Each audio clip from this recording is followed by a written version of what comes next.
Bien, hermanos, que el Señor les bendiga. Me gustaría introducir este tema planteando desde otra perspectiva lo que vamos a hablar. Y quisiera que hoy día pudiéramos tocar en medio de esta serie en la que estamos hablando de un poco cómo se vive la vida a la luz de la redención del Señor.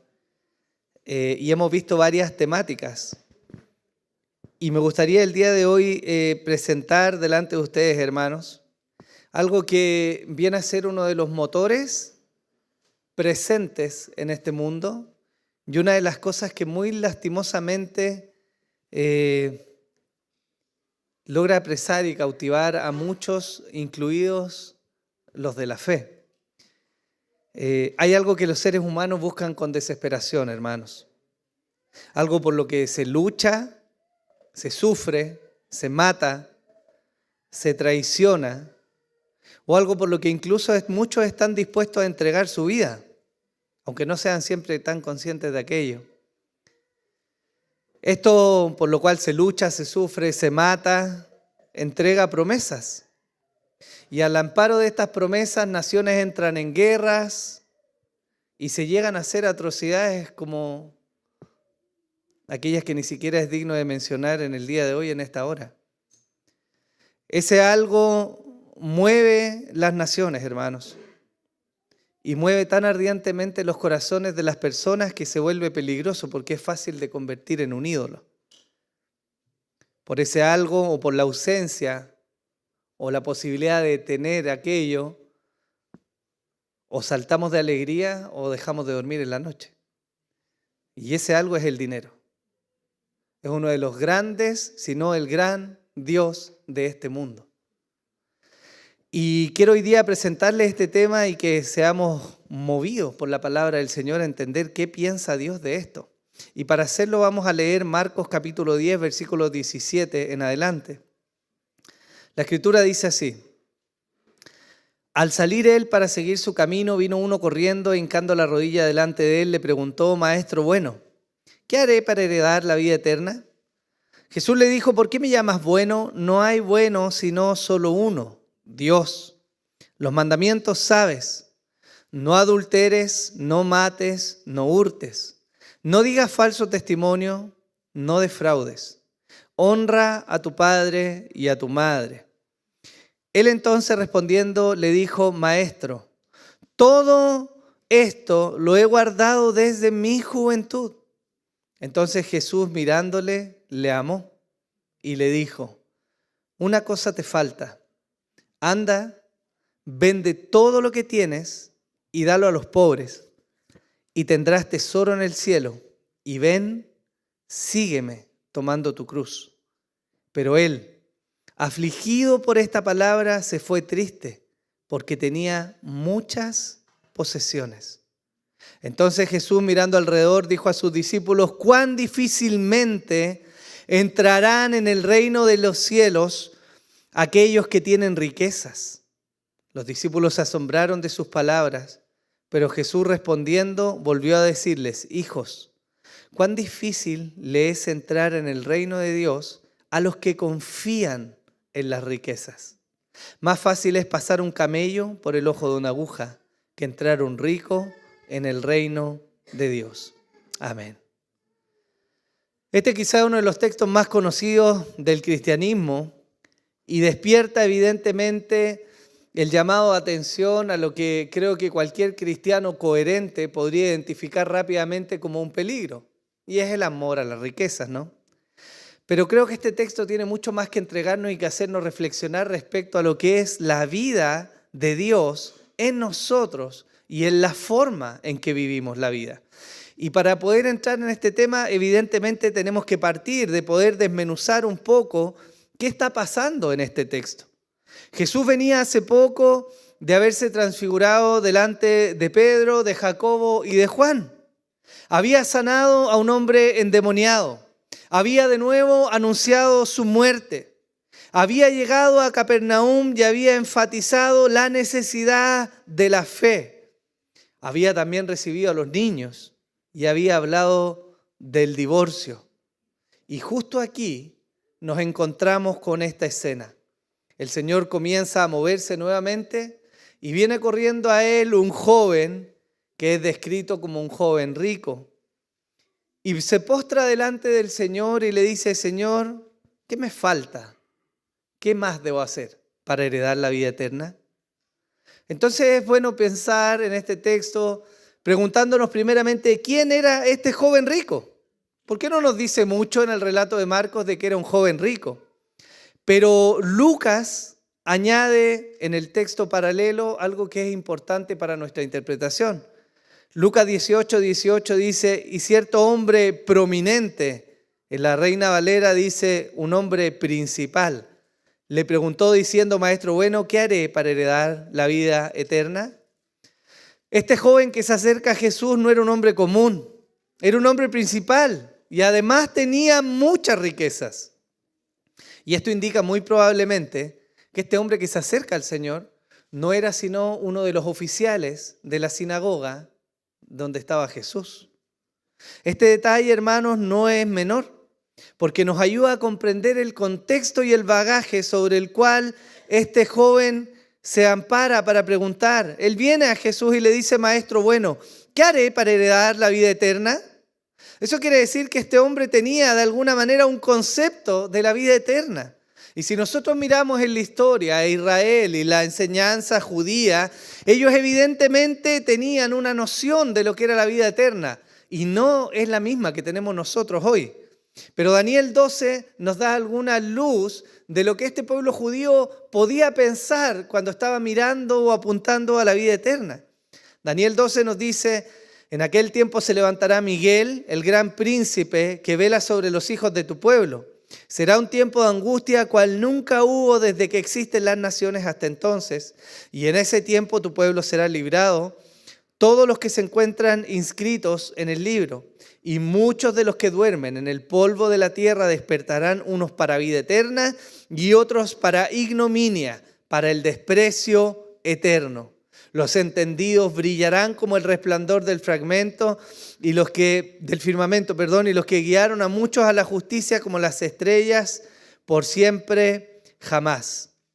El concepto de vida eterna para los judíos implicaba la resurrección de los muertos, la entrada a una nueva vida y además, y muy importante, la continuación de la bendición prometida en el antiguo pacto. Pero además, este joven no solo presenta delante de Jesús el concepto de la vida eterna, sino que presenta en sí mismo una esperanza en las obras propias que él es capaz de hacer. El lugar de las obras en la vida de este joven es predominante. Él se acerca y le pregunta al Señor: ¿qué más debo hacer? Eso quiere decir que él está de alguna manera poniendo sus obras delante de Jesús y diciéndole: mira todo lo que ya he hecho, ¿qué más me falta? Señor, dime lo que falta para completar a mis obras, para ganar la vida eterna. La respuesta de Jesús nos logra hacer mirar lo que pasa en el corazón de este joven. El Señor le dijo en primer lugar: ¿por qué me llamas bueno? Ninguno hay bueno, sino solo uno, Dios. Y esto, lejos de ser una negación de la deidad del Señor, es una aclaración del concepto de autojusticia. Este joven no está conociendo a Jesús como el Dios encarnado que es. No está reconociendo en él la deidad, pero sí está reconociendo en él que es un buen maestro. Y él viene y le dice: tú eres un maestro bueno. De alguna manera lo que hace este joven con presentar eso es decir: tú estás más arriba, pero yo no estoy tan detrás de ti. También tengo obras que vengo a presentar delante de ti. Por eso la respuesta del Señor es: no hay ninguno bueno, sino solo Dios. Él no está negando su deidad. Él le está haciendo a ver a ese hombre que aún las obras que pretende presentar delante de él no son dignas de ser tenidas por buenas obras. Pero además de eso, es interesante notar la respuesta de Jesús, que continúa. Porque el Señor le dice: los mandamientos sabes. No adulteres, no mates, no hurtes, no digas falso testimonio, no defraudes, honra a tu padre y a tu madre. Y no sé si hay algo de esto que les llame la atención. Pero cuando usted va a leer el Decálogo, Éxodo 20, debiera notar que el no defraudar no es uno de los mandamientos. William Hendrickson comenta respecto a esta añadidura: la orden tiene extensa aplicación en toda época. No solo debemos reprimirnos de hurtar los bienes de otra persona, también hay que procurar no retener de nuestro prójimo lo que le corresponde, sea reputación, salario, conocimiento del Evangelio, seguridad de que sea amado, ayuda en tiempo de necesidad, etc. Indudablemente un gran mandamiento. Y esto respecto a lo que significa que Jesús le haya dicho: no defraudes. Y hermanos, fíjense en lo que Jesús le está diciendo. Si ustedes se recuerdan, el Decálogo o las 2 tablas de la ley son claramente identificables, porque la primera tabla nos habla del deber hacia Dios. No tendrás dioses ajenos, no harás imágenes, ¿cierto? No usarás el nombre del Señor en vano, santifica el día del Señor. Esa es la primera tabla. Pero la segunda tabla enfoca sus deberes ¿en quién? En el prójimo. No hurtarás, no matarás, no levantarás falso testimonio, no codiciarás. Y parece ser que de alguna manera Jesús está condensando la aplicación de la segunda tabla en añadir algo que no está en el Decálogo, y es que no defraudarás a tu hermano. Pero la respuesta del joven, de nuevo, un poco arrogante incluso, se levanta diciendo: maestro, todo esto lo he guardado desde mi juventud. Y nosotros perspicazmente deberíamos preguntarnos: ¿realmente este joven ha guardado todo eso desde la juventud? ¿Realmente es un joven recto e intachable? Y la verdad es que no, hermanos. No hay nadie que se haya levantado en el mundo, salvo el Señor, que sea capaz de cumplir toda la ley. Pero el concepto de autojusticia de este hombre es tan elevado que él cree merecer de alguna manera o estar a milímetros de entrar a ganar la vida eterna. Pero este joven no tiene idea de lo que es la verdadera religión. Él no está entendiendo el tenor de lo que Dios está buscando en el hombre. Y tampoco está mirando en realidad sus propias fallas en cumplir el estándar de Dios. Evidentemente podemos añadir a esto que no tiene idea delante de quién está hablando. La conversación sigue y vemos que Jesús lo mira y amándolo le dice: una cosa te falta. Y este es el versículo que muchos desearían que no estuviera en la Biblia, porque parece que viene a apretar justo la parte en que todos dejamos de ser buenos cristianos para incomodarnos respecto a lo que Dios demanda. Pero el Señor le dice: una sola cosa te falta. No refuta, no se pone a decirle: ¿sabes qué? En realidad no entiendes, nunca has cumplido la ley. El Señor lo desafía y le dice: perfecto, pero te falta una sola cosa. Ese milímetro que tú requieres conocer para llegar a la vida eterna es este: vende todo lo que tienes y dalo a los pobres, y tendrás tesoro en el cielo. Y ven y sígueme tomando tu cruz. Pero él, afligido por esta palabra, se fue triste. ¿Por qué? Porque tenía muchas posesiones. Y este es el golpe de Jesús que viene a desmoronar el buenismo de este joven rico. Si realmente ha cumplido la ley y entonces ama a Dios lo suficiente, que es la condensación de la primera tabla de la ley, amarás al Señor tu Dios. Si él realmente ama al Señor y ha cumplido la ley y se ha guardado, ¿no debería poder deshacerse de todas sus riquezas y darlas a los pobres? Debería. Pero hay un problema. Este joven ama a esas riquezas. Y no solo las ama más que a Dios. El Señor le dice, no ahora mirándolo a él, sino a sus discípulos: cuán difícilmente entrarán en el reino de Dios los que tienen riquezas.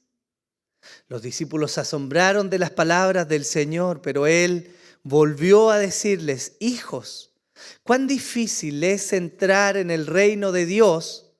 ¿A quiénes? A los que confían en las riquezas. Hermanos, este texto es bastante mal interpretado. Yo les pregunto, ¿realmente está diciendo Jesús que el tener riquezas es algo malo? Jesús está advirtiendo lo peligroso que es llegar a atesorar a las riquezas más que a Dios. Marcos 10:27, Jesús termina esta sección de alguna manera diciéndole, aunque es difícil para los hombres, para Dios no es imposible, porque todas las cosas para Él son posibles. El problema en este texto, hermanos, no son las riquezas en sí. El problema es amontonar las riquezas, entronarlas en el corazón, hacerlas más valiosas que Dios mismo y depender de ellas para hallar satisfacción. Ese es el problema. Y pensemos en esto de nuevo, hermanos. El marco teológico que tiene este joven rico cuando llega a hablar con Jesús, ¿cuál es? ¿Quién era este joven? Era un joven judío. Y en su marco teológico él tenía en su mente el hecho de que la bendición viene de la mano del haber obedecido a Dios. Ese es el pacto mosaico. Haz esto y vas a ser bendecido en la tierra donde estás. Por eso que no es loco de pensar que él llega delante de Jesús de alguna manera amparado en su riqueza, diciéndole, mira lo rico que soy, mira lo bien que me he portado, mira cuánto me ama Dios, porque me ha bendecido. Ese es su marco teológico. Pero Jesús evidentemente está desbaratando esta confianza en la riqueza para confrontarlo y para mostrarle realmente que no son sus obras las que les pueden salvar. Y que si él realmente ha cumplido la ley como se manda, entonces el desprenderse de toda esa riqueza y dársela a los pobres debiera ser un paso más en su camino. Él aterriza duramente en la realidad. Y esto levanta precisamente, hermanos, lo que hemos hablado el día de hoy. La relación entre el dinero y los cristianos del nuevo pacto. Este texto ha sido tan mal interpretado, hermanos, que por un extremo se ha pensado que las riquezas deben ser abandonadas completamente como si fuera una seguridad de un camino a llegar a Dios. Pero ese es un error. Pero así como está este error, por el otro extremo se ha ido precisamente mostrando que no existe peligro alguno en las riquezas y que sutilmente el corazón puede llegar a donarlas. Trae tu billetera, preséntala delante del Señor, pruébalo, a ver si Dios no te da un mejor auto si tú pactas bien. Ese es el otro extremo, que ama las riquezas, que hace negocio con la expectativa de las personas avaras y codiciosas. Pero el punto es, hermanos, ¿qué piensa Dios de las riquezas? ¿Será un punto importante de tratar a la luz de la nueva vida que Dios da? Hermanos, por supuesto que sí. La Biblia nos habla mucho del dinero y de la riqueza, más de lo que usted piensa. El Señor aborda este tema.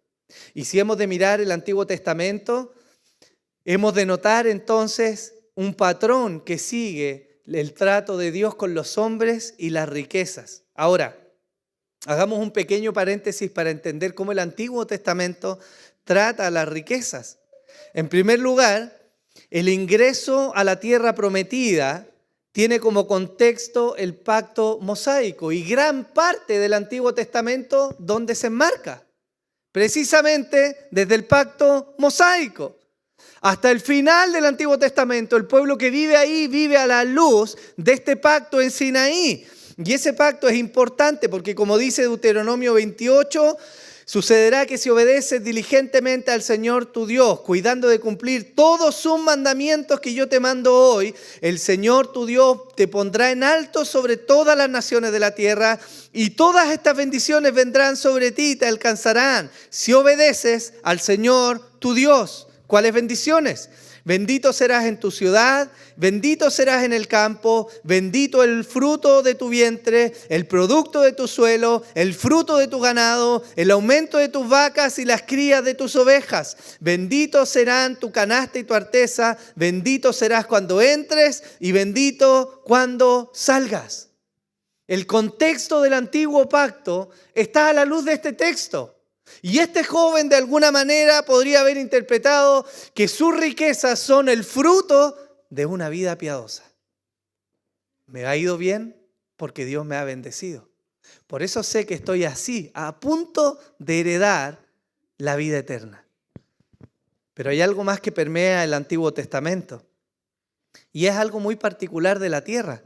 La tierra a la que entra el pueblo, la tierra de Canaán, esa tierra sobre la que fluye leche y miel, es una tierra que depende de algo muy particular. No es un humedal, precisamente, ni es un bosque lluvioso, si usted quiere pensar en lugares geográficos. Es una tierra que depende de algo para dar su fruto. ¿De qué depende esa tierra? De la lluvia. Esa tierra da fruto cuando llueve. ¿Y quién hace venir la lluvia? Solo Dios. Por lo tanto, la bendición prometida en esta tierra es una bendición que fluye de la fidelidad de Dios. Segunda de Samuel 21:1 dice: en los días de David hubo hambre por 3 años consecutivos y David buscó la presencia del Señor y el Señor dijo: es por causa de Saúl y de su casa sangrienta, porque él dio muerte a los gabaonitas. Quiere decir que si Dios mantenía su relación con el pueblo, más bien si el pueblo obedecía y se mantenía fiel a Dios, ¿qué hacía Dios? Hacía llover. Y con la lluvia, ¿qué venía? La prosperidad. Pero cuando Dios se molestaba con el pueblo por causa de su pecado, ¿qué hacía Dios? Retenía la lluvia y venía la hambruna a aquella tierra. Esas dos relaciones, hermanos, son muy importantes de notar para entender el contexto del Antiguo Testamento respecto a las riquezas. ¿Por qué? Porque enfatiza que la prosperidad y la bendición en la tierra prometida vienen de Dios y no meramente del esfuerzo humano. De manera similar a lo que Jesús advirtió en la conversación con este joven rico a su audiencia, podemos ver que advirtió al pueblo de Israel antes de que entrara a la tierra prometida respecto a la relación con las riquezas. Deuteronomio 8 nos dice lo siguiente: cuídate de no olvidar al Señor tu Dios, dejando de guardar sus mandamientos y ordenanzas y estatutos que yo te ordeno hoy. No sea que cuando hayas comido y te hayas saciado y hayas construido buenas casas y habitado en ellas, y cuando tus vacas y tus ovejas se multipliquen y tu plata y tu oro se multipliquen y todo lo que tengas se multiplique, entonces tu corazón se enorgullezca y te olvides del Señor tu Dios, que te sacó de la tierra de Egipto, de la casa de servidumbre. ¿No es esto una advertencia respecto al dinero y al uso del dinero? ¿No está advirtiendo el Señor en esa forma en el Antiguo Testamento a los israelitas que iban a entrar y que iban a ser prosperados? ¿No les está diciendo: tengan cuidado? Porque la prosperidad los puede llevar a desviarse de su sincero amor por el Señor. Y en cuanto olviden quién los puso ahí, van a volver a caer. Esa es la advertencia que hace el Señor. Esa es la advertencia que hace al joven rico cuando mira a su audiencia y les dice: hijos míos, cuán difícil es para un rico entrar en el reino de los cielos. Y después enfatiza más y no habla de las riquezas, sino de confiar en las riquezas. El desarrollo de la vida de Israel en la tierra prometida en múltiples ocasiones nos muestra que Dios vino y reprochó duramente a Israel por el uso injusto de las riquezas. Ellos abusaron, codiciaron, fueron egoístas y descuidaron a sus hermanos por un amor propio. Amós 5, por ejemplo, nos muestra un texto en el que se dice: por tanto, ya que imponéis fuertes impuestos sobre el pobre y exigís de él tributo de grano, las casas de piedra labrada que habéis edificado no las habitaréis. Habéis plantado viñas escogidas, pero no beberéis su vino, pues yo sé que muchas son vuestras transgresiones y graves vuestros pecados. Oprimís al justo, aceptáis soborno y rechazáis a los pobres en la puerta. Este juicio, ¿por qué viene? Este juicio viene por el pecado del pueblo, pero de manera muy particular viene por un pecado del pueblo que se relaciona en su forma de amar su propio bienestar y atesorar las riquezas para sí en un contexto donde hay necesidad.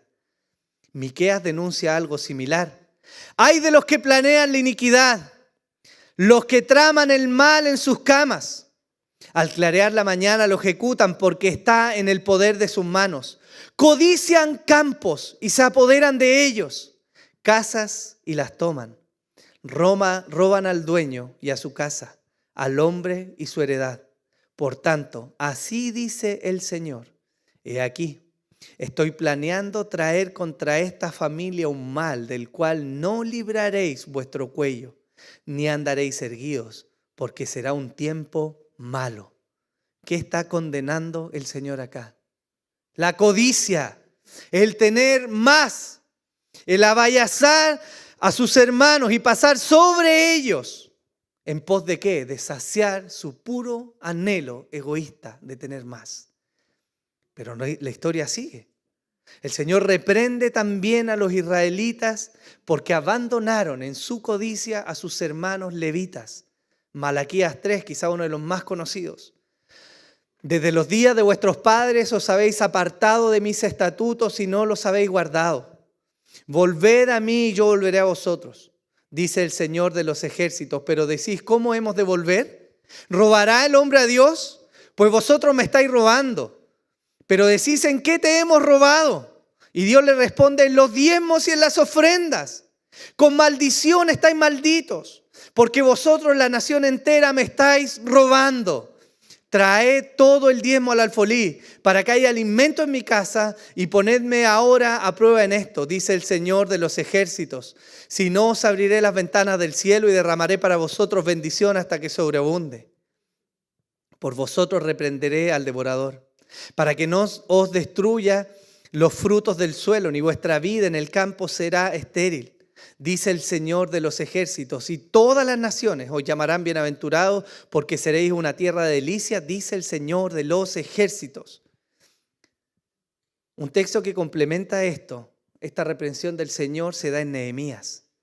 Nehemías ocurre en el contexto del exilio del pueblo y la vuelta a Jerusalén para reconstruir. Y Nehemías dice, Nehemías 13, también descubrí que las porciones de los levitas no se les habían dado, por lo que los levitas y los cantores que hacían el servicio se habían ido, cada uno a su campo.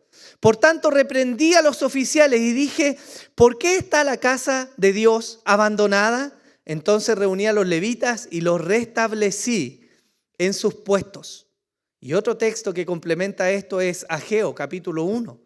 En el año segundo del rey Darío, en el mes sexto, en el día primero del mes, vino la palabra del Señor por medio del profeta Ageo a Zorobabel, hijo de Salatiel, gobernador de Judá, y al sumo sacerdote Josué, hijo de Josadac, diciendo, así dice el Señor de los ejércitos. Este pueblo dice, no ha llegado el tiempo de que la casa del Señor sea reedificada.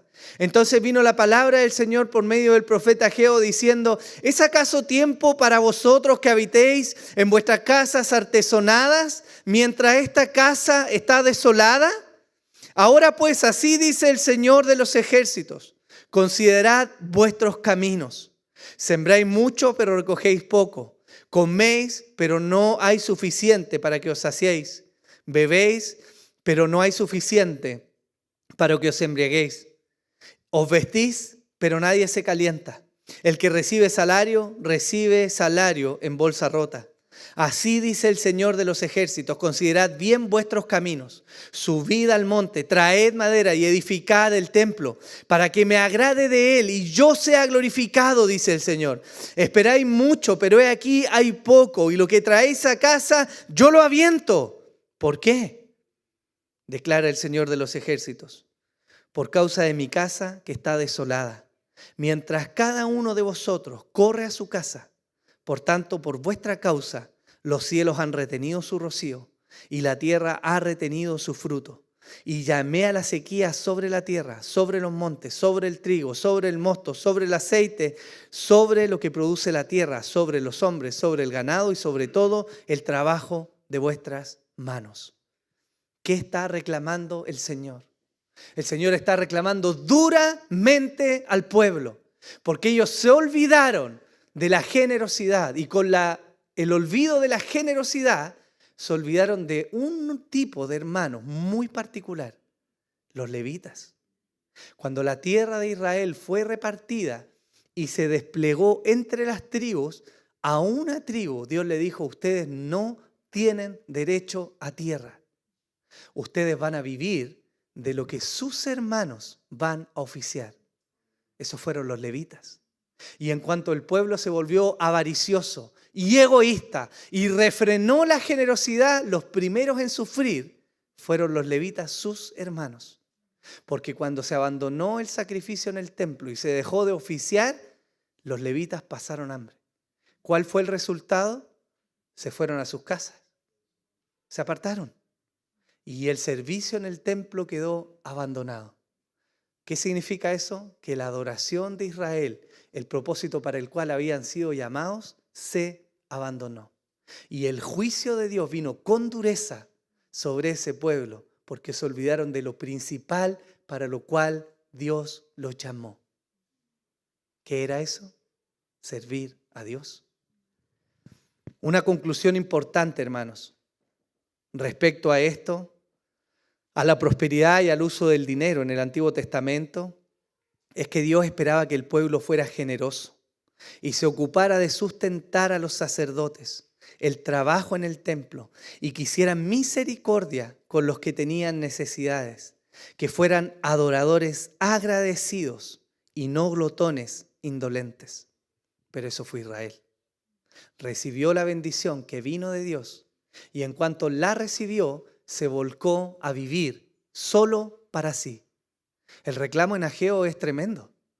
Dios les dice: ustedes viven en sus casas, llenas de lujo y deleites, pero el templo del Señor está abandonado.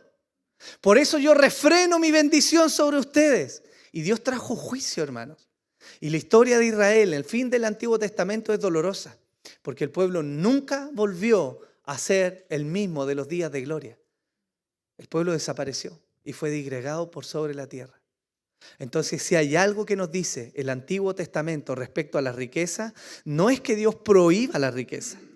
No es que Dios tenga un problema en generar la riqueza. No es que Dios le pida a los hombres que no trabajen para generar riquezas. Es que lo que Dios esperaba de un pueblo que ha sido prosperado es que fuera un pueblo de manera en particular generoso. Pero el engaño de las riquezas es que mientras más se acumula, más egoísta, menos generoso y más indolente se es. Y eso trae la ruina.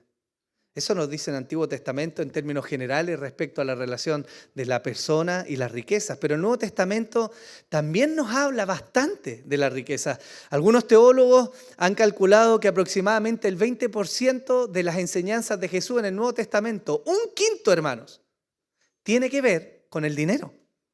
En el Nuevo Testamento Jesús enseña de la idolatría al dinero, de la avaricia, de la indiferencia cuando se tiene dinero. Habla de la mayordomía, de la generosidad, de la prioridad del uso del dinero, del desapego al dinero, de la pobreza espiritual, de la lealtad, la confianza y de manera muy particular del desprendimiento.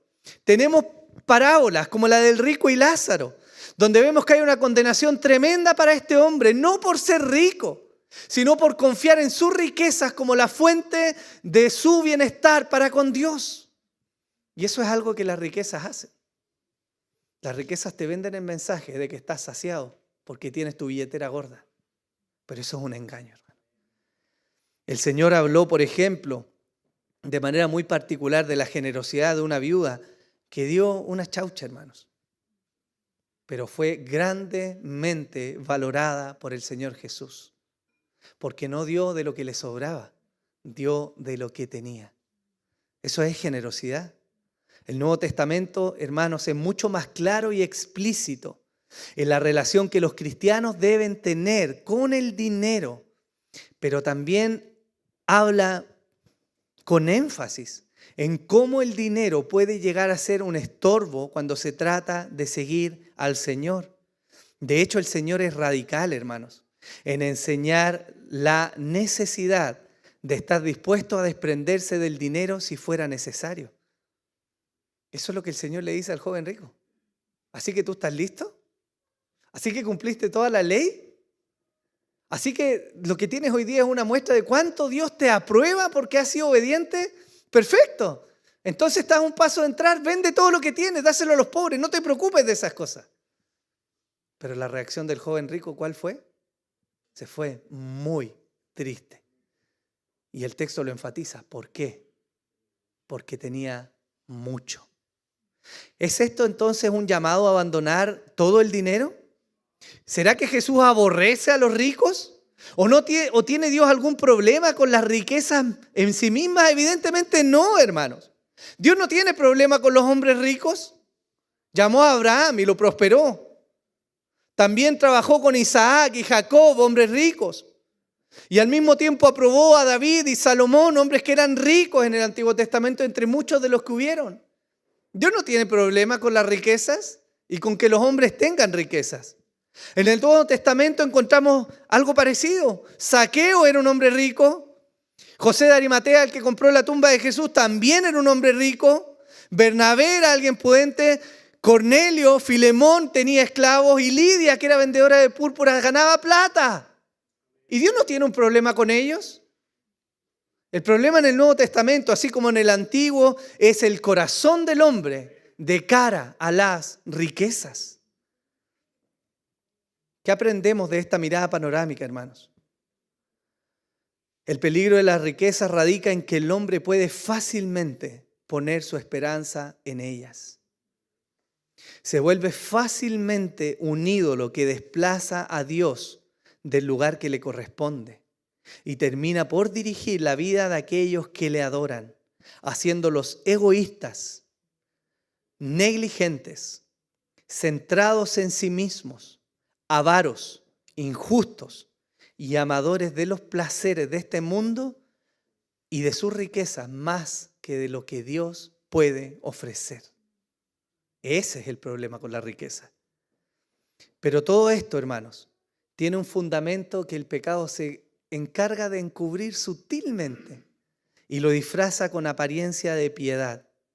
Y es la posición que el cristiano tiene respecto al dinero. La Biblia nos enseña en Ageo 2, versículo 8, lo siguiente. Mía es la plata y mío es el oro. ¿Quién dice eso? Romanos 11:36 nos dice, porque de Él, por Él y para Él son, ¿qué dice ahí? Sí, pues menos tu billetera. Lo demás sí, pues. Puedes levantar las manos, adorar, puedes reclamar o sumarte, pero tu billetera no, tu billetera es tuya. El Señor dice, todas las cosas son de Dios. ¿Y serán, hermanos, estas declaraciones un acto poético nomás? Miramos esto para decir qué lindo es Dios, creador de todo, que todo le pertenece. Sí, qué lindo es Dios. ¿O hay en realidad una verdad trascendental que debemos entender? Hermanos, Abraham Kuyper dijo lo siguiente. No hay un solo centímetro cuadrado en todo el dominio de nuestra existencia humana sobre el cual Cristo, quien es soberano sobre todo, no clame mío. Y eso incluye tu billetera. Por lo tanto, el problema del hombre hoy día y de muchos cristianos no es que no puedan ser prosperados, es que tienen una posición errada respecto a lo que poseen. Juan 3:27 dice, un hombre no puede recibir nada si no le fuere dado del cielo. Lo que quiere decir que lo que tú y yo tenemos, hermanos, no es en primera instancia el fruto de tu trabajo, es la gracia de Dios sobre tu vida. ¿Cuál es nuestro papel entonces? Somos administradores, hermanos, no somos dueños. Y el entender esto cambia radicalmente la posición respecto al dinero. Parábolas como la del mayordomo infiel de Lucas 16 muestran el reclamo que Dios hace respecto al uso de las riquezas. Hermanos, ¿contribuyen las riquezas que Dios te ha dado a la extensión del reino de Dios o a los planes egoístas que tienes tú? Porque el apóstol Pablo enseña en 1 Corintios 4 que todo hombre se considere de esta manera, como servidores de Cristo y administradores de los misterios de Dios. Ahora bien, además se requiere que los administradores de cada uno sea hallado fiel. Y hermanos, yo les pregunto, ¿somos administradores solamente de los misterios de Dios? Y si somos administradores de los misterios de Dios, entonces ¿cuánto más, hermanos? ¿Cuánto más somos administradores de las cosas materiales? ¿Y sabes cuál es el asunto? Que la mayordomía o la administración es muy diferente al ser dueño. El dueño se desvela por lo que le pertenece.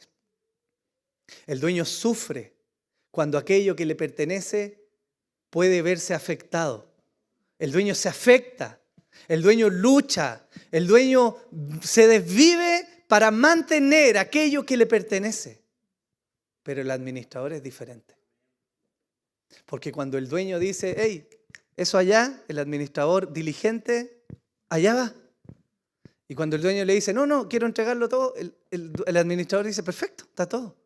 El administrador no sufre porque no le pertenece. Entonces el problema nuestro, hermano, es que hemos pensado que lo que tenemos es nuestro. Pero la Biblia nos dice que todo le pertenece a Dios. El asunto de la mayordomía, hermanos, de cara al dinero y a la riqueza es sumamente importante, porque las riquezas nos engañan con facilidad.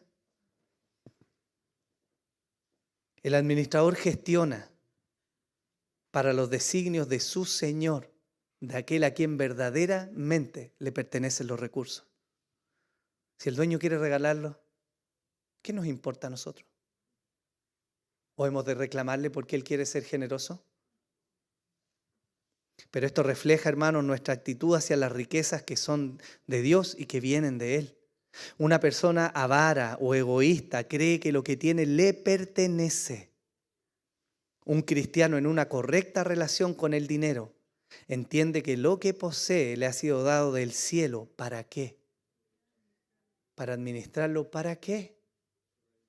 Para la gloria de Dios y la extensión del reino de los cielos.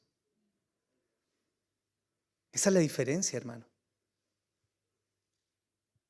El ser tacaños, el ser egoístas, el sufrir por el dinero o por su falta o por alcanzar más, es un síntoma muy doloroso de la forma en que nosotros miramos, admiramos, deseamos, corremos tras y anhelamos generar riqueza.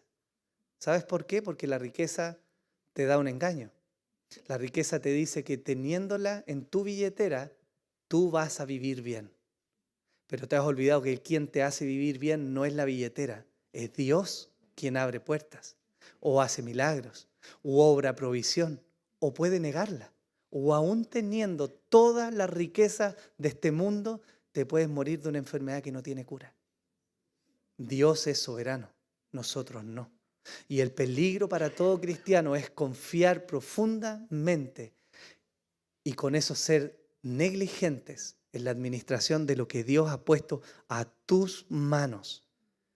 Hermanos, ¿significa esto que no puedo usar los bienes para mi propio provecho? Por supuesto que no significa eso. Y quiero que veamos quizás algunos aspectos prácticos de cómo debiéramos relacionarnos en la vida diaria con el dinero y con las riquezas. En primer lugar, hemos de hablar del cristiano y la provisión para su hogar. Y quisiera hacerlo en base a preguntas y respuestas, hermanos. ¿Puede el cristiano, un administrador de los bienes de Dios, utilizar las riquezas para proveer para su casa? Por supuesto que sí. De hecho, no solo puede, sino que es parte de su deber. Primera de Timoteo 5:8 dice, pero si alguno no provee para los suyos y especialmente para los de su casa, ha negado la fe y es peor que un incrédulo. Por lo tanto, la Escritura dice, particularmente a los hombres en su rol de proveedores del hogar, que si ellos no proveen para el sustento de su casa, vienen a ser peor que un incrédulo. Ese es el tenor de lo que Dios dice. Ahora, la sutileza de esto es que la Biblia no te dice si tienes que tener a tu hijo en el nido de águila y manejar un Tesla último modelo, o puedes tener a tu hijo en el colegio de la esquina o hacerle homeschool y manejar un Hyundai Accent. Esa es la diferencia.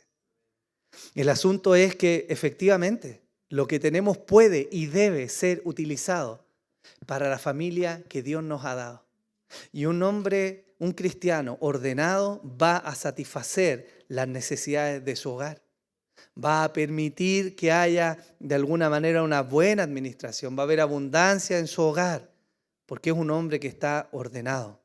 Es decir, hay un sentido en el que tenemos total libertad para administrar lo que Dios nos ha dado para el provecho nuestro y de nuestra familia. Ahora, y aquí es donde se pone interesante, el cristiano y su deber hacia su congregación. Si la primera necesidad está fielmente cubierta por un hombre que teme a Dios y entonces bendice a su familia con lo que Dios le ha dado y el fruto de su trabajo, lo que sigue es preguntarse si realmente hay algún deber del cristiano para con su congregación local o no. Esa es una pregunta importante. Y este es uno de los temas que genera más debates el día de hoy. El deber de los creyentes respecto a su congregación local. El uso de las palabras en esto, hermano, debe ser atendido con cautela, porque no es lo mismo decir que puede participar a que tiene un deber con la misma. El deber es un requisito, una necesidad, algo de lo que no se puede prescindir. Y ese es el tenor de la pregunta que estamos haciendo. Yo no estoy preguntando si es lícito que el cristiano participe de alguna manera económicamente con su iglesia. Yo estoy preguntando si hay un deber de los cristianos para con su iglesia local. Esa es la pregunta que nos estamos haciendo. Y la Biblia nos muestra de alguna manera luces de esto. La Biblia lo habla sin ambigüedad. El creyente es responsable del sustento, del trabajo de la casa de Dios. Y eso no es ambiguo. Primera de Corintios capítulo 9, el apóstol Pablo viene defendiendo su apostolado. Y en medio de la defensa de su apostolado, de cara a una iglesia inmadura, porque esos son los corintios, es una iglesia inmadura. El apóstol está defendiendo su apostolado y miren lo que dice. ¿No sabéis que los que desempeñan los servicios sagrados comen la comida del templo? ¿Y los que regularmente sirven al altar del altar reciben su parte? Así también ordenó el Señor que los que proclaman el Evangelio vivan del Evangelio. Y aquí hay algo muy importante que mirar. Porque el apóstol Pablo está defendiendo su apostolado y de manera muy particular está defendiendo de cara a una iglesia inmadura cómo él debiera ser sustentado. Pero su argumento mira hacia el antiguo pacto. Y esto es importante porque los creyentes, ¿dónde están? En el nuevo pacto. Pero él está mirando al antiguo pacto para reinterpretar lo que decía ahí. Y en esa reinterpretación, él les dice, oye, ¿no sabían ustedes que los que trabajaban en el templo tenían que comer del templo? Y añade, así también, como fue en el antiguo pacto, hoy en el nuevo pacto, ordenó el Señor. ¿Qué ordenó? Que los que predican el Evangelio, ¿de qué tienen que vivir? Del Evangelio. Y la pregunta implícita en esto es la siguiente. Si el que predica el Evangelio vive del Evangelio, ¿quién lo sustenta? Alguno podrá decirnos que tiene coraje y tener fe. No, hermanos, no es tan simple. Es la billetera de los corintios. Eso es lo que Pablo está diciendo. Ellos tienen el deber de sustentar al apóstol en su ministerio. Eso es lo que el apóstol está diciendo. No les está preguntando, no les está invitando a participar. Les está diciendo ellos deben suplir las necesidades del servicio al templo, en este caso de su apostolado. Pablo expone la necesidad de que el ministerio sea ejecutado al amparo de la provisión de aquellos que reciben el Evangelio. Y Pablo lo que hace es hacer esa comparación con el Antiguo Testamento. Y yo ya les dije cómo vivían los levitas en el Antiguo Testamento. Ellos vivían de las ofrendas que el pueblo iba a presentar. Por lo tanto, en el momento en que estos hermanos israelitas se apartaban de la fidelidad y retraían su mano para sí mismos, afectaban directamente ¿a quién? A los levitas. Y Pablo está diciéndole a una iglesia inmadura en Corintios: ustedes tienen un deber, pero en cuanto ustedes retraen, el ministerio se ve afectado. Y de hecho Pablo lo dice. Otras iglesias suplieron lo que a él le faltaba por la inmadurez de aquellos entre quienes él ministraba.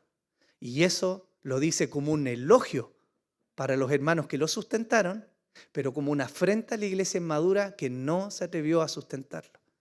Por lo tanto, hermanos, ¿hay algún deber de los creyentes para con su iglesia local? Por supuesto que sí, es un deber, no es una invitación, no es una carta de la cual quieres participar o no. O sea, si quieres caminar en tu iglesia local, debes participar de esto. Y si no, hay otros lugares con los cuales puedes caminar, pero no es una invitación libre, hermanos. Los que proclaman el Evangelio, ¿cómo han de vivir si no por el compromiso de aquellos a quienes se les ministra? Y la respuesta lógica es: no se puede, sin un compromiso sostenido, no se puede. Cuando Pedro dio su primer discurso, después de ser lleno del Espíritu Santo, después de que el Señor ascendiera en Hechos 2, vemos una reacción inmediata de los creyentes. Hechos 2, 44, 45. Todos los que habían creído estaban juntos y tenían todas las cosas en común. Vendían todas sus propiedades y sus bienes y las compartían con todos según la necesidad de cada uno. Ese es el primer atisbo. Y lo que vemos ahí, antes que la norma vender todo, es que ellos se convierten e inmediatamente brota en ellos un corazón egoísta, generoso. Ese es el primer signo de un creyente. Pero en Hechos 4, un poquito más adelante, se nos dice lo siguiente: la congregación de los que creyeron era de un corazón y un alma. Ninguno decía ser suyo lo que poseía, sino que todas las cosas eran de propiedad común. Y esto no es una apología ni un abogar a decir: hermanos, ahora vamos a armar una comunidad, ¿cierto? Vamos a comprar un terreno y nos vamos a ir a vivir ahí. No, hermanos. Estoy diciendo que esos creyentes que nos muestra Hechos 4 entendieron que son administradores y no dueños. ¿Y qué significó eso?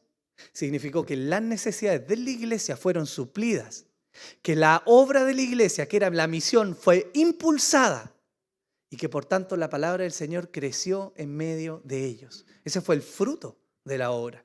Y lo que muestra Hechos desde ahí en adelante es precisamente eso, la expansión del Evangelio y cómo ellos se movieron. Gálatas 6 nos dice con mucha claridad lo siguiente: y al que se le enseña la palabra, que comparta toda cosa buena con el que le enseña. No os dejéis engañar.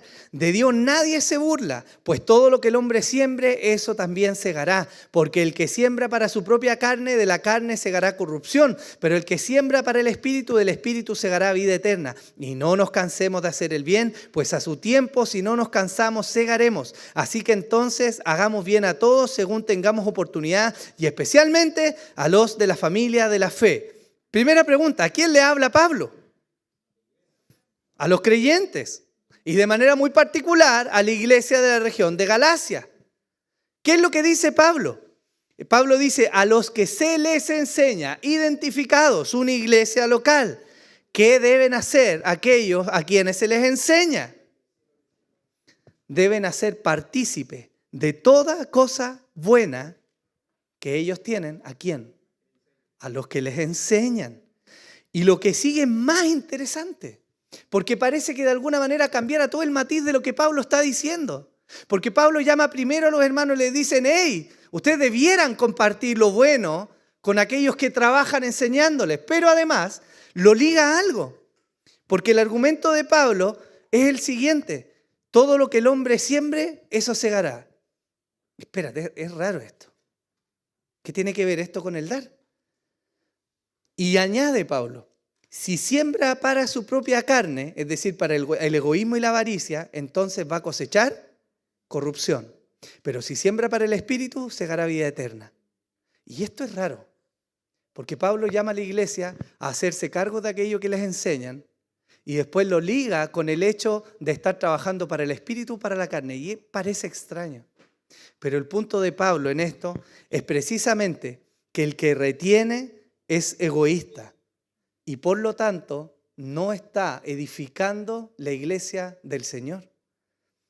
De este modo, el compromiso del creyente con la iglesia local y con el ministerio de su iglesia local es una forma de hacer el bien. Eso es lo que está diciendo Pablo en Gálatas.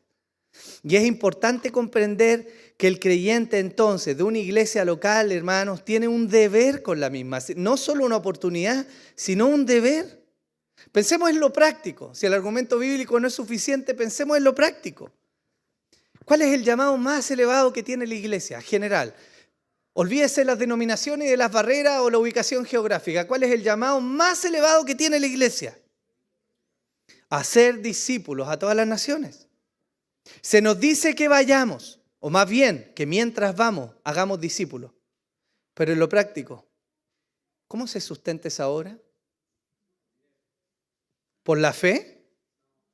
¿En serio? ¿Usted enviaría un misionero a la India y le diría, hermano, tienes un llamado a la India, que el Señor te ampare, vamos a orar por ti? ¿Y cómo me voy? Que se vaya nadando. Total, quizás cruce el océano, ¿no? Porque tiene fe. Es ridículo, ¿no? El hecho práctico nos llama evidentemente a ver que si no es esto con recursos, ¿cómo se sustenta? ¿De dónde vienen esos recursos? Quizás todavía estamos esperando que venga algún gringo generoso, ¿cierto? Y abra la billetera y diga, ya, hermano, yo les voy a financiar, ¿cierto? Para que ustedes vivan. Y hay hombres que lo han hecho así. Pero no es su deber. Usted como hombre de familia tiene el deber de sustentar a su familia. Y puede ser que en algún momento determinado, por alguna necesidad, alguien de afuera venga y bendiga a su familia. Pero eso no exculpa o no le quita el deber al hombre de ser el proveedor. Pensemos más en lo práctico. ¿Cómo pagamos el arriendo? ¿Cómo se pagan los sueldos? ¿De dónde sale la torta que comemos en el aniversario? ¿Cómo nos ocupamos de las necesidades físicas de nuestros hermanos? ¿Cómo hacemos misiones? Y con esto estamos muy al debe. ¿Cómo hacemos misiones? Con las riquezas que Dios ha distribuido entre su pueblo. Porque para eso dio Dios riquezas a los hombres. Ahora, ¿existe algún parámetro bíblico para el dar? Y antes de seguir en esto, debo indicar que en la iglesia reformada hay un punto en el que concordamos transversalmente y de ahí hacia abajo se disgrega el asunto, porque hay distintas opiniones. ¿En qué estamos de acuerdo respecto al dar? En que el diezmo no es una obligación de la ley. En eso estamos absolutamente claros en la iglesia reformada. El diezmo no es una obligación de la ley.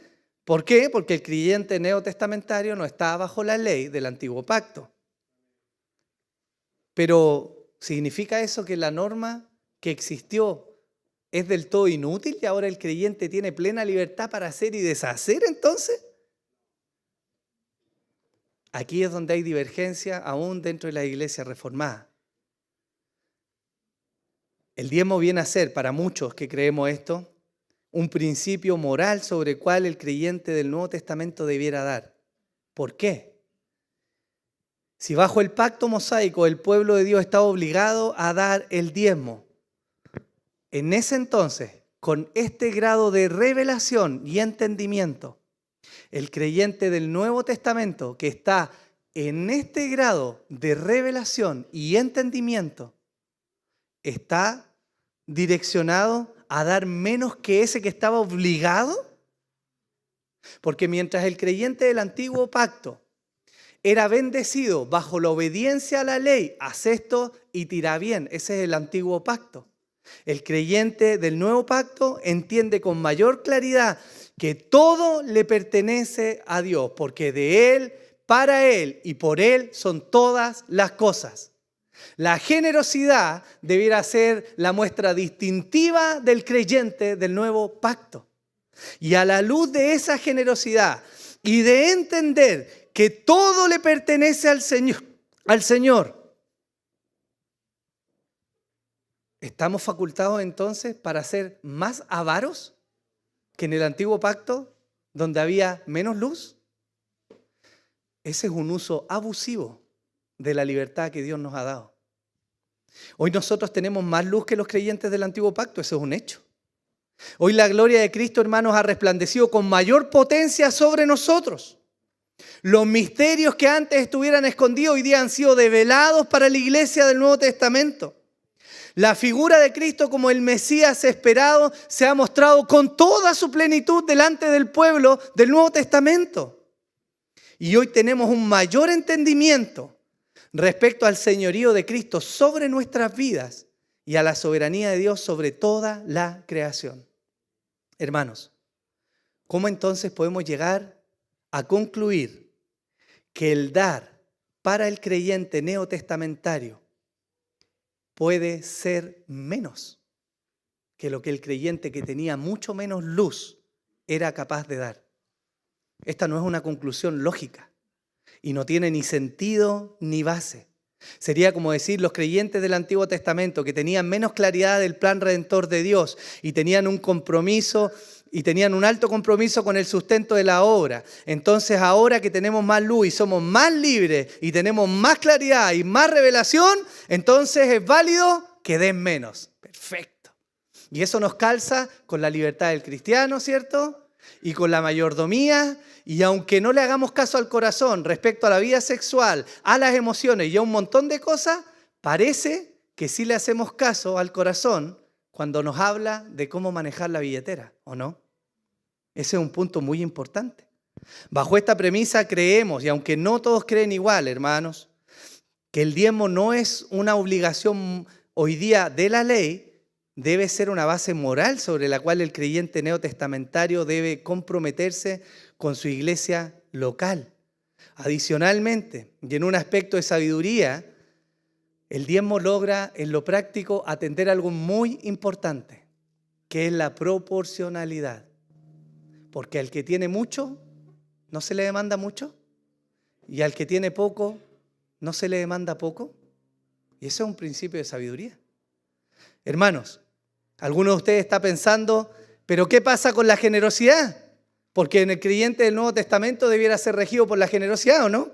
Y quizás alguno está pensando en este texto que es 2 Corintios 9, 6, 7, que dice, pero esto digo, el que siembra escasamente también segará, y el que siembra abundantemente también segará.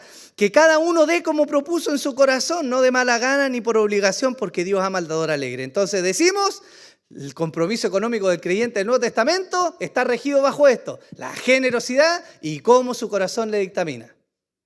Pero lo que está haciendo este texto no es marcar el parámetro, este texto está enfatizando la actitud que debiera haber en el creyente del Nuevo Testamento. Se requiere un corazón agradecido, no forzado, para poder dar. Pero esto no es una anomalía. ¿No debieran ser los creyentes así? Porque lo contrario quizás es una muestra de un creyente que tiene serios problemas en su vida con Dios. Porque es como decir un creyente amargado. No, hermano. No pueden haber creyentes amargados. Luchamos contra nuestra carne quizás, pero no pueden haber creyentes amargados. Así no pueden haber creyentes verdaderos que no sean generosos si están a la luz de aquel que lo dio todo. Y el ejemplo es Cristo en eso, Filipenses 2. Él mismo se entregó, hermanos. Y si Él se entregó y renunció a toda su gloria y estuvo acá, ¿cómo el creyente del Nuevo Testamento a la luz de tal devoción va a ser más amarrete? Es ilógico. Hermanos, ¿condiciona esto entonces el tener un compromiso o no? Pero deberíamos preguntarnos, ¿acaso existe un verdadero creyente que no desee dar? Yo creo que sería difícil, ¿cierto? El texto no condiciona el dar, sino que apunta a un corazón o a la actitud del corazón que debe estar para dar. Pero en segundo lugar, ¿a quién le dice Pablo estas palabras? Pablo se lo dice a la iglesia de Corinto. Y poco antes Pablo le estaba hablando de reunir una ofrenda. ¿Para quién está reuniendo esa ofrenda Pablo? Para la iglesia en Jerusalén. Por lo tanto, lo que está haciendo Pablo y lo que muchos dicen de este texto, que está mal interpretado, que dice, no, es que hay que dar solamente con un corazón agradecido según lo que te dictamine, pero espera, esta es una ofrenda para una iglesia en particular. No está hablando del deber de los corintios a sustentar la propia obra entre ellos. Esa es la diferencia. Entonces, hermanos, enseña este texto que el creyente solo debe dar si lo siente así su corazón. Imagínense usted, jefe de hogar, llega a la casa y dice, hoy día no siento que mis hijos coman. Perfecto, pues si no lo siente, porque si la premisa es que él debe sentir en su corazón de buena fe el querer alimentar a su hijo, entonces que sus hijos coman. ¿Qué le diría usted a alguien así? No has entendido. Así es el deber del creyente con su iglesia. La iglesia, la generosidad, hermano, es fundamental y es provechosa en el corazón, porque es una actitud a través de la cual Dios es glorificado. Pero piensen en esto, ya vamos terminando, de verdad. Lucas 21 nos muestra uno de los textos más hermosos del Nuevo Testamento que apela a nuestra generosidad, y es la ofrenda de la viuda. Y ahí se nos relata algo maravilloso. Jesús está con sus discípulos en el templo y de repente Él, que es Dios y lo sabe todo, para la conversación, se detiene y mira a una mujer, a una viuda. Ser viuda en ese tiempo era símil de estar desvalida, ¿cierto? Y el Señor mira a esta viuda y anuncia lo que ella hizo. ¿Qué hizo esa viuda? Es como si hubiera dado, ya no existe la moneda de $1, es como si hubiera dado la moneda de $1. Nada, hermano, nada. Con eso no compraba ni una paloma, ni un ala de la paloma para tirar el sacrificio. Pero el Señor la alaba. ¿Por qué? Porque aunque su sacrificio monetariamente era pequeño, la actitud de su corazón, que era haber dado el todo lo que tenía, era digna de alabar. Y hoy día tenemos este registro en la Biblia de una mujer que dio una ofrenda que no alcanzaba para pagar ni el ala de la paloma, hermanos, pero que el Señor la alaba. ¿Por qué? Porque generosidad no significa dar de lo que me sobra. Generosidad en algún sentido significa incomodarme. Hermanos, el creyente también tiene deberes hacia el mundo. ¿Qué hacemos respecto al mundo? Proverbios 19:17 dice, el que se apiada del pobre presta al Señor, y Él lo recompensará por su buena obra. Cuando los ateos se levantan y dicen, bueno, pues si Dios existe, ¿por qué hay niños sufriendo de hambre en África? ¿Cuál es la respuesta que deberíamos darle? Porque otro lado del mundo son codiciosos, avaros y egoístas, y prefieren llenarse ellos a compartir lo que Dios les ha permitido tener con otros. Por lo tanto, ¿el creyente tiene un rol en la sociedad? Por supuesto que sí, el creyente debiera dar. A veces nosotros caemos en este diálogo y es una conversación súper interesante. Cuando viene alguien en la calle necesitado y les pide una moneda y sale el buen cristiano, ¿cierto? Ese corazón generoso que guarda la billetera y le dice, no, pero ¿para qué le va a dar si se lo va a ir a tomar? Y puede que sí, pero puede que no. ¿Y no debiéramos ser generosos para poder ayudar, asistir? Gálatas 2, 9 y 10 dice, y al reconocer la gracia que se me había dado, Jacobo, Pedro y Juan, que eran considerados como columna, nos dieron a mí y a Bernabé la diestra de compañerismo para que nosotros fuéramos a los gentiles y ellos a los de la circuncisión. Y solo nos pidieron que nos acordáramos ¿de quién? De los pobres. Lo mismo que yo estaba también deseoso de hacer. La iglesia, hermanos, tiene un rol importante en la sociedad de cara a las necesidades de los hombres, aún inconversos. Pero ¿dónde canaliza Dios y mueve esos recursos para que ellos atiendan? La iglesia no está comandada para ir a golpearle la puerta al Estado y pedirle a la MUNI, ¡hey, dennos terrenos! O decirle a la MUNI, ayúdennos con un programa social. Porque Dios no nos va a pedir cuenta si fuimos a la MUNI. Dios nos va a preguntar a nosotros qué hicimos con lo que Él nos había dado. Esa es la respuesta que nosotros tenemos que dar. El Nuevo Testamento también nos advierte de la avaricia y la codicia. Recuerden ustedes la parábola de la semilla. Una semilla cayó en un tipo de tierra en la cual el afán y el deseo de la riqueza la ahogó rápidamente, ¿no? Y eso nos puede pasar.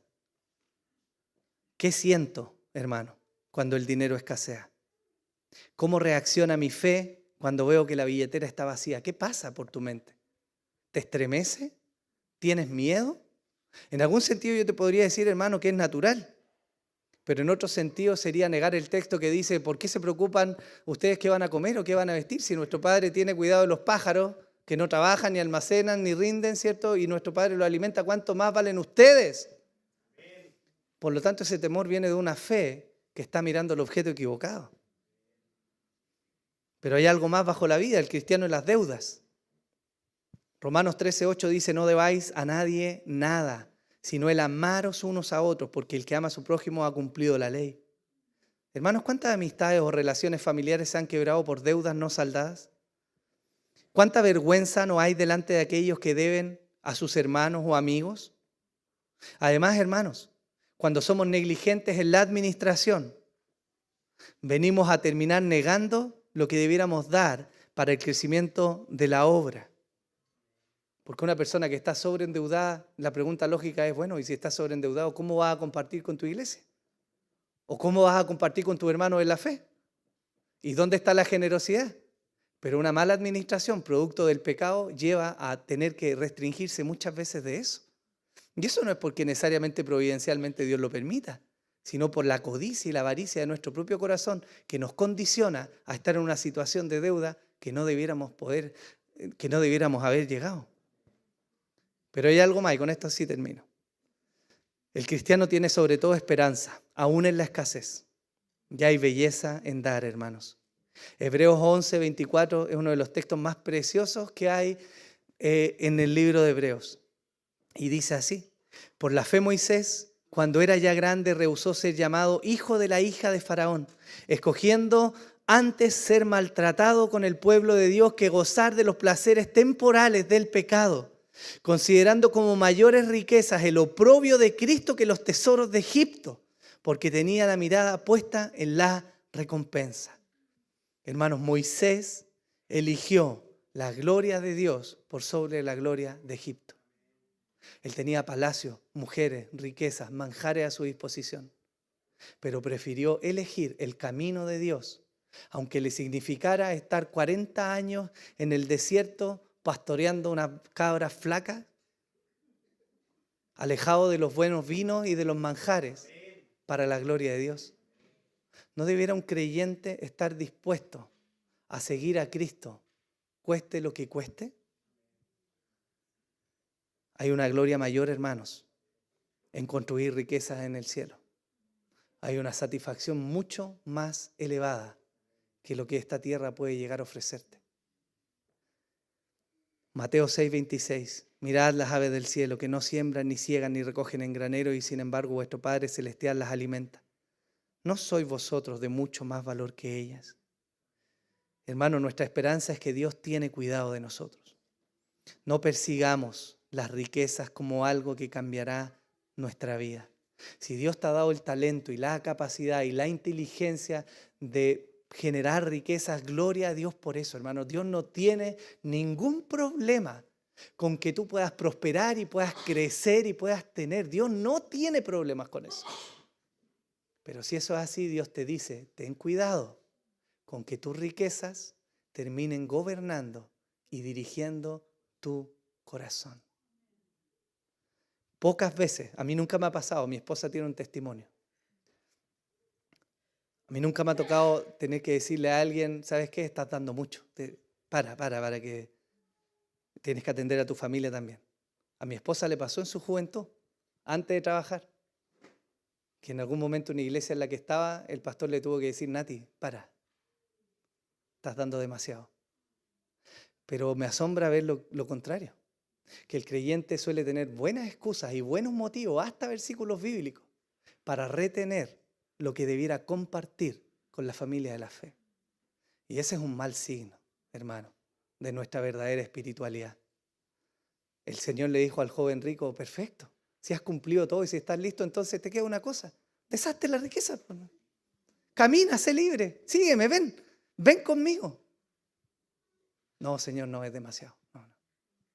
Yo puedo ir a la iglesia, puedo cantar, Señor, puedo leer la Biblia, incluso puedo tener a alguien en la casa de repente, pero no. Mi billetera, Señor, es solo mía, ahí tú no te tienes que meter. Y por eso el Señor sigue hablando de la vida eterna y lo que sigue a continuación. Hermanos, el apóstol Pablo En Hechos 20:35 dice, de cara a su audiencia, en todo os mostré que así trabajando debéis ayudar a los débiles y recordar las palabras del Señor Jesús, que dijo, más bienaventurado es dar que recibir. El Señor te ha levantado, hermano, en distintas situaciones, en distintos momentos de la vida. Hay una preciosa diversidad en la iglesia del Señor respecto a talentos, a dones, a capacidades, a arte, a ingeniería, a matemática, a muchas cosas. Y cada una de esas cosas está puesta para que prospere en la iglesia del Señor. Pero debes guardar tu corazón, hermano, de que las riquezas no comanden tu vida.